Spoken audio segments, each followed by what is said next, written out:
So yes, Eric's doing our slides for us because we've learned that we only have 2 hands, not 3.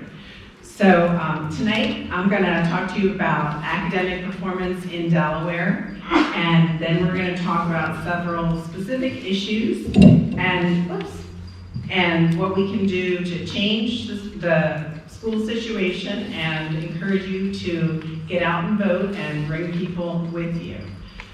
So I'm going to start talking about spending versus performance. You are probably aware of Delaware's terrible scores on the 2022 National Assessment of Educational Progress. The NAEP, or Nations Report Card, calculates the number of students in each state that scored at or above proficiency level in grades 4 and 8 in math and reading.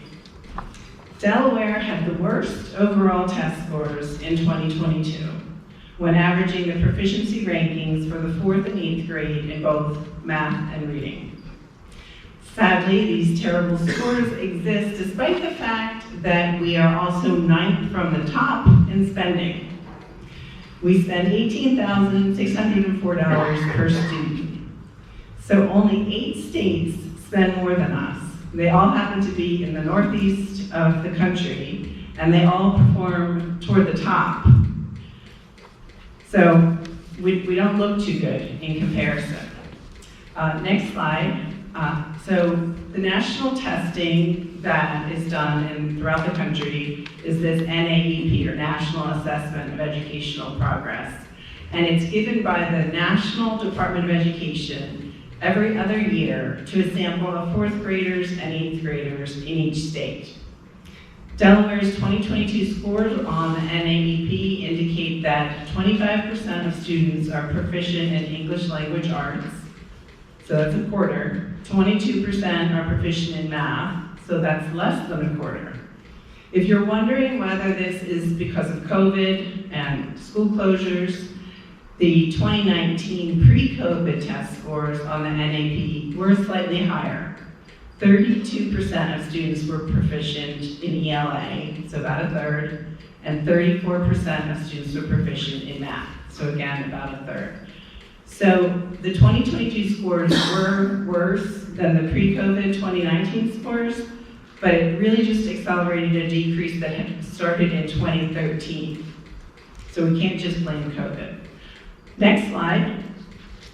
So we're going to compare, there's 2 different sets of tests that are done, and it's rather confusing. So the NAEP that I was just talking about is the national test. And in Delaware, we use the Smarter Balanced as our state test, which is associated with the Common Core standards, which we use. So the NAEP does not, it's only used to compare one state with another or one year with another. It doesn't break down the schools by districts or schools or students. So to determine how individual schools and districts perform, we need to use a different assessment. So the state of Delaware uses Smarter Balanced to evaluate students and schools and districts in grades 3 through 8. We use the SAT as an evaluation of students in high school. So that's given to 11th graders, and that's sort of generalized for all of high school. Next slide. So the Delaware state testing that our own Department of Education uses is the 2022 Smarter Balanced Assessment. And this found that 42% of Delaware students were proficient in English language arts, so less than 1/2. 30% were proficient in math, so less than a third. And again, if we compare scores before COVID, the 2019 scores were better. 53% of students were proficient in English language arts, and 42% were proficient in math. So there was a significant decline due to COVID. The SAT scores used to test high school students in Delaware indicate that 47% are proficient in reading, so less than half. 24% are proficient in math, so about a quarter, and 38% are proficient on the essay, so slightly more than a third. Again, comparing that to 2019 before COVID, It was 49% proficiency in reading, 28% proficiency in math, and 43% proficiency on the essay.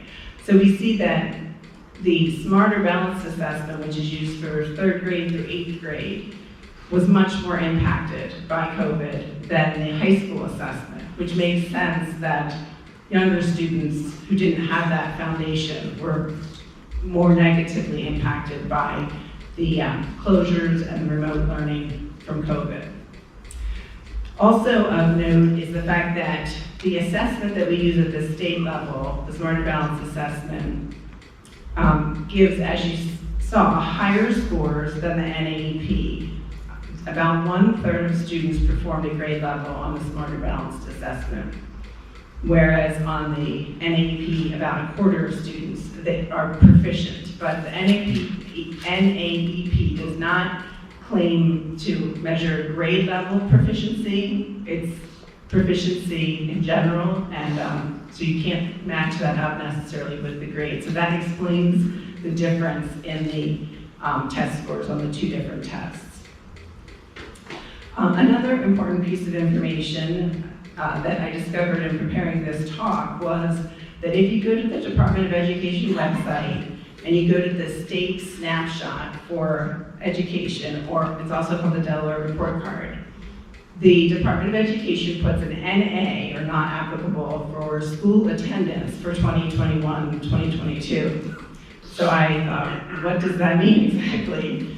So I dug more deeply into the site, and it turns out that the number of students who are chronically absent doubled between 2019 and 2022. So in 2019, 13% of students were chronically absent. In 2022, 25% of students were chronically absent. So 1/4 of the students are not consistently going to school. So this is the terrible consequence of COVID and the remote learning and school closures. Next slide. This is a QR code for a data set that my daughter/intern and I put together. Cesar Rodney put this, it's supported by Cesar Rodney. We put Cesar Rodney Institute, I always have to clarify because it's not the school. Everything around here is called Cesar Rodney. Cesar Rodney Institute.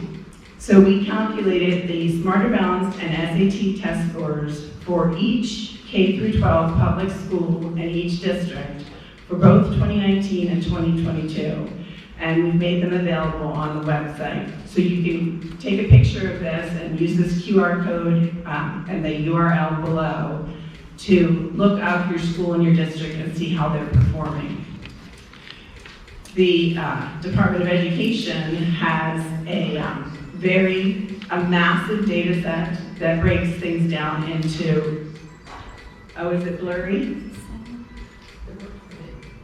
What? I'm sorry? What do you think, Randy? Yes, blurry. It's It's blurry. blurry. Thank you. There we go. Thank you. Not my finger on it. Yeah, that QR code's not gonna work if it's blurry, right? Yeah. So while he works on that, some of our districts in Delaware, and I'm gonna use Red Clay as an example, perform in the 70th or 80th percentile at some of their schools. And then other schools in the same district have less than 1 in 10 students who can perform at grade level in math and English. So there's clearly a problem, a discrepancy there that needs to be dealt with. It may be partly a funding issue, it may be a staffing issue, but there's definitely a problem. Oh, so what I was saying before we were dealing with a blur issue is you really can't even use the Department of Education's data set. It's so massive that what we did was we downloaded it, and then instead of having individual scores for each race and each sex and each socioeconomic status, we clumped it together so you could just see the general scores for a particular school or district. That makes it much more usable. So now I'm going to talk briefly about woke ideology in our schools. Actually, I have a bunch of people here who were helping me. We did a Freedom of Information Act request about 2.5 years ago, specifically in Rodney School District, because that's where we live, still live.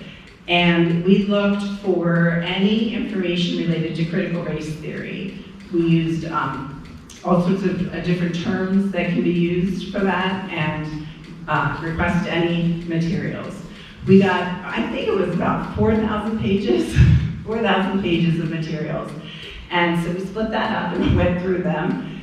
There were lots and lots of professional development, teacher trainings that had woke ideologies in them. Critical race theory, they don't use that term very much. They use culturally responsive teaching, which is CRT, what do you know? So just as a recommendation to candidates, don't use CRT. You can say woke ideology or social justice ideology, because they'll just say CRT isn't taught in schools, even though it is. We also found a page on the district website that was called Family Resources, which contained 2,000 plus articles and books and videos on anti-racism, which, if you know anything about it, Ibram X. Kendi wrote a book called Anti-Racism, and he states that the only solution to past racism is present racism. So all 200 of these articles talk about how our country is racist and white people are inherently white supremacists. So we brought that to the attention of the school board, and I truly believe that they had no idea it was there. They literally looked dumbfounded. And we bugged them for several months to take that down, and eventually they did. Interestingly, I looked maybe 3 or 4 months ago and found, and on the state, Delaware State Education Association, so the state teachers union, on their website, and guess what I found? The exact same page of 200 plus resources. So we know where that came from.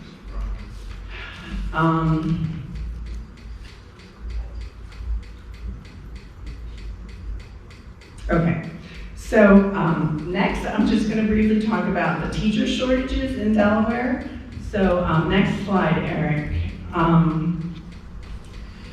So currently there are many classes in our public schools that do not have a teacher. My daughter is in 9th grade, and she has a management class that has not had a teacher all year long. So they either have a substitute, or they take her class and several other classes that don't have teachers, send them all to the auditorium, and they get babysat for the class.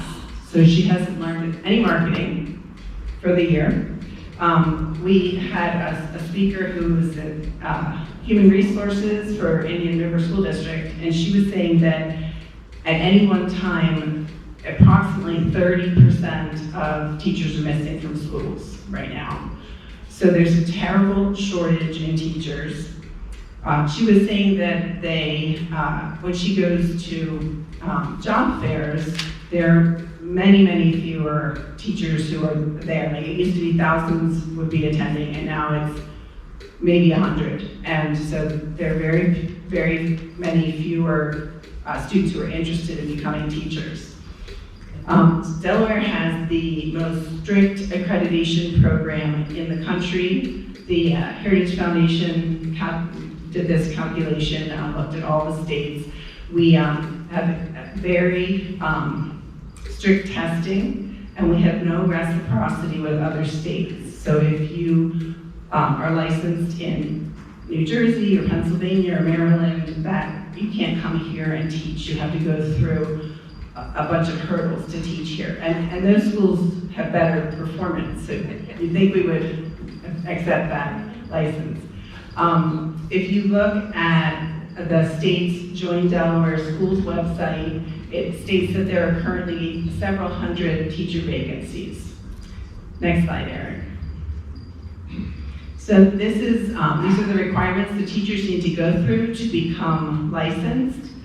They need a bachelor's degree an acceptable teacher preparation program if that bachelor's degree isn't specifically in education.